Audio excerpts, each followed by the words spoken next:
I was actually at the convention in '76 in Kansas City as a cub reporter. Ford became, of course, the nominee. But the heart of that convention certainly went not to Ford, but to Ronald Reagan. Reagan ended up with 1,070 delegates, just 117 fewer than Ford. When, in line with tradition, the defeated candidate's name was placed in nomination, it sparked a thunderous pro-Reagan demonstration that would not be quelled. Will the delegates please take your seats?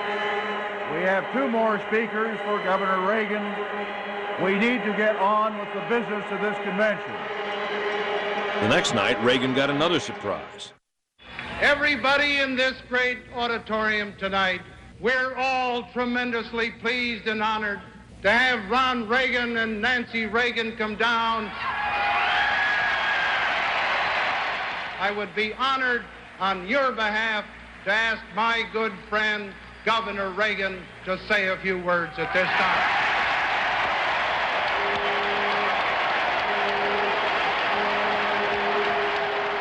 I had an assignment the other day. Someone asked me to write a letter for a time capsule that is going to be opened in Los Angeles 100 years from now. And Reagan gave what was essentially a short version of what would have been his acceptance speech, which so surpassed in eloquence and effect Ford's words that, I mean, you could tell that if the party could have changed its mind at that point, it might very well have changed its mind. I thought to myself, we live in a world in which the great powers have poised and aimed at each other horrible missiles of destruction, nuclear weapons that can in a matter of minutes arrive in each other's country and destroy virtually the civilized world we live in. And suddenly it dawned on me, those who would read this letter 100 years from now will know whether those missiles were fired. They will know whether we met our challenge. He's lost the whole thing. Except what he says is just striking people. And they're all standing up. You don't sit down.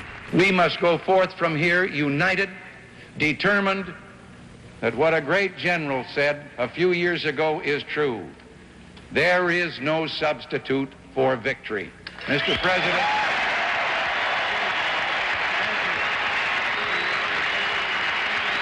It was a tremendous battle, sort of for the heart and soul of the Republican Party. That was a great fight. Reagan was already 65, retirement age. Would he get another chance, or even want one? After Ford went on to lose the presidency to Jimmy Carter in a close race, it soon would become clear that the answer to both questions was yes.